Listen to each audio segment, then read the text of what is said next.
Hello! J'ai une envie de faire des vidéos en ce moment et je vais faire des petites vidéos courtes, thématiques, euh, sur des sujets qui sont vivants pour moi dans le moment, soit parce qu'ils touchent à des séances que j'ai données, ou alors parce qu'ils sont vivants dans ma vie. Et c'est la première que je fais, le format est très simple, j'annonce le thème, il y a un petit jingle, à chaque fois c'est une petite musique du moment que j'aime bien.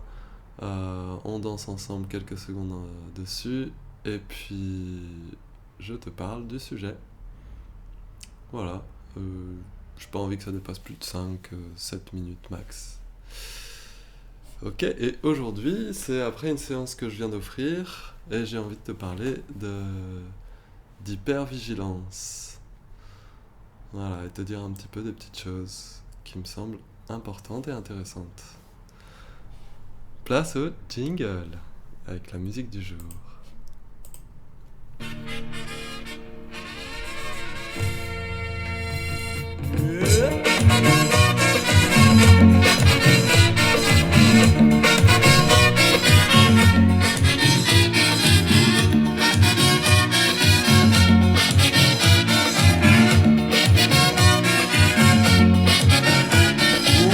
Le soleil levé le matin, dans le ciel là, que tous les oiseaux guettent parce qu'ils ont content. Moi quand m'était comme à prier la divinité, pour y apporter moins beauté pour toute la journée.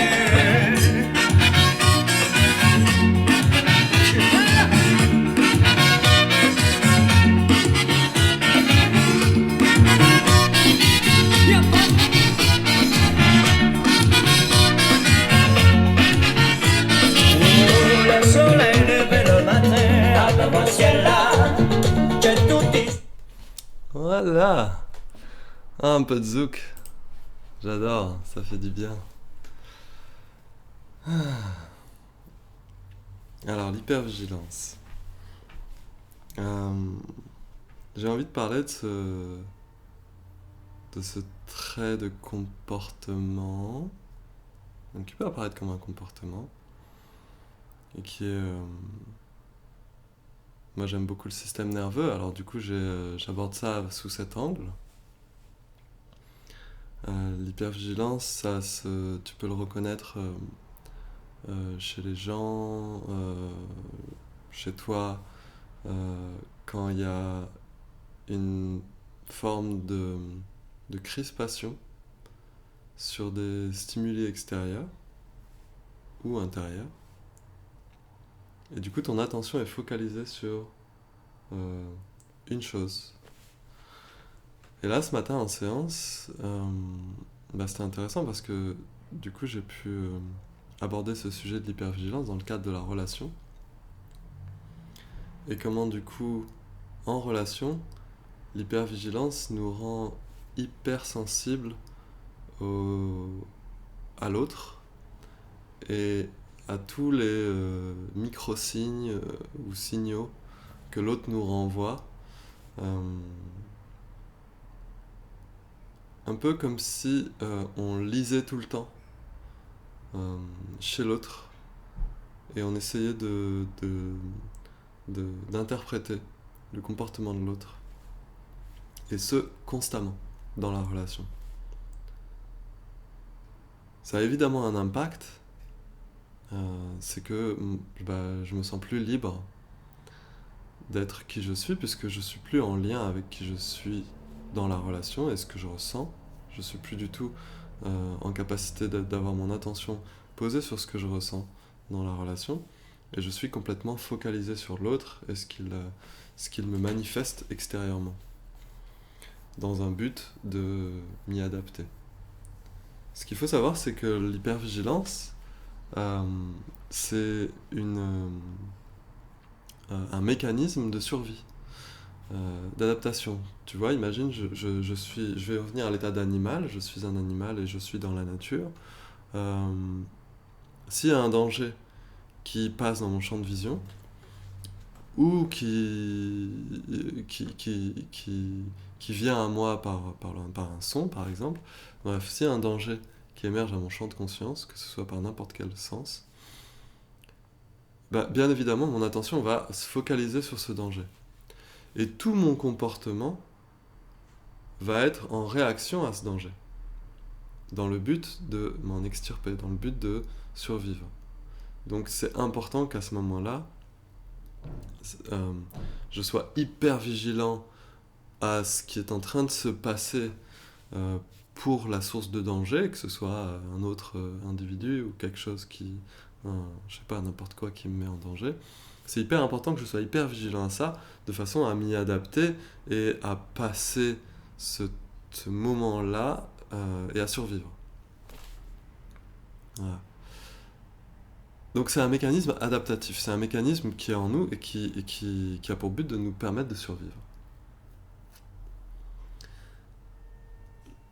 Le truc, c'est que ce mécanisme, il a un début et une fin, normalement. C'est-à-dire que le danger, il est fait pour passer. Si j'y ai survécu, à un moment donné, je vais me retrouver en sécurité. L'animal qui a survécu à un moment de menace, de danger, quand il s'extirpe de ça, eh ben, il retrouve un endroit de sécurité. Et qu'est-ce qu'il fait immédiatement? Il décharge le stress qu'il a accumulé à un instant donné et qui lui a permis de mobiliser son énergie et d'être dans cette hyper-vigilance. À un moment donné, il va le décharger parce qu'il est de nouveau en sécurité et qu'il est hors de danger. Donc ça, c'est un animal. Et il a besoin de faire ça pour ensuite se sentir libre de nouveau, d'aller se nourrir quelque part, de retrouver ses compères, bref, voilà, retrouver une vie normale. Nous, quand on a ce phénomène d'hypervigilance en nous et que du coup dans la relation par exemple, je vais avoir tendance à être hyper vigilant à l'autre et à ses signaux, c'est signe qu'à un moment donné j'ai été en danger. C'est signe qu'à un moment donné j'ai dû faire ça pour m'adapter à un contexte qui était dangereux. Et j'ai dû faire ça pour être en sécurité. C'est-à-dire peut-être j'ai dû lire le comportement d'une personne et constamment m'y adapter parce que sinon j'étais en insécurité et je risquais de vivre quelque chose qui touchait à mon intégrité. Le truc pour nous les humains, c'est que cette décharge dont je parlais chez les animaux, elle a lieu beaucoup moins facilement. C'est-à-dire que en fait on peut rester dans ce niveau de stress et cette hypervigilance si il a été par exemple vécu pendant longtemps dans notre histoire d'enfance et plus. Une fois que le contexte n'est plus le même, c'est-à-dire que par exemple j'ai quitté le contexte dans lequel je vivais ce danger, ça pouvait être mon contexte familial ou autre, j'ai quitté ce contexte et je suis dans un autre contexte où il n'y a plus nécessairement ce danger, mais la décharge pour autant n'a pas pu avoir lieu, pour une raison X ou Y. Le plus souvent, c'est tout simplement que je me suis adapté à ce niveau d'insécurité, j'en ai fait une histoire que je me raconte sur moi et sur le monde, et du coup je continue à porter ce niveau de stress et ce niveau d'insécurité avec moi, et donc je continue à vivre cette hyper-vigilance dans mes relations. Même avec des personnes qui sont sécures pour moi. Je n'arrive pas à sentir sécure, insécure. Je n'arrive pas à percevoir ces signaux. Voilà, donc toute